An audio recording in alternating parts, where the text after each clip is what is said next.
আমি মনে প্রাণে বিশ্বাস করি ক্ষমতার জন্য 1975 সালের 15ই আগস্ট যেভাবে বঙ্গবন্ধুকে হত্যা করা হয়েছিল, আর যারা হত্যা করেছিল সেই খুনিদেরকে বলা হয়েছিল এদেশের সূর্য সন্তান। ঠিক তেমনি করে 1975-এ বেঁচে যাওয়া শেখ হাসিনা এবং শেখ রেহানাকে মারার পরিকল্পনা করে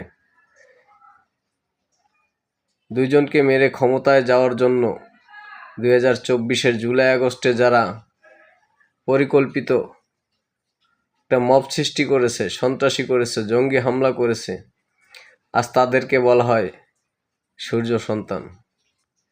75-এর সূর্য সন্তানরাও কিন্তু নিভে গেছে, তাদেরও বিচার হয়েছে, ফাঁসি হয়েছে। 24-এর সূর্য সন্তানদেরও বিচার হবে, ফাঁসি হবে। সত্য কখনো চাপা থাকে না। এটা যে ক্ষমতার জন্য মেটিকুলাসলি ডিজাইন করা, সেটা একদিন মানুষ বুঝবে, আর এই বাংলার মানুষই তাদের বিচারের করার জন্য সব কিছু উজাড় করে দিয়ে শেখ হাসিনাকে বাংলাদেশে এনে আবার বিচার করবে। এটা আমার বিশ্বাস।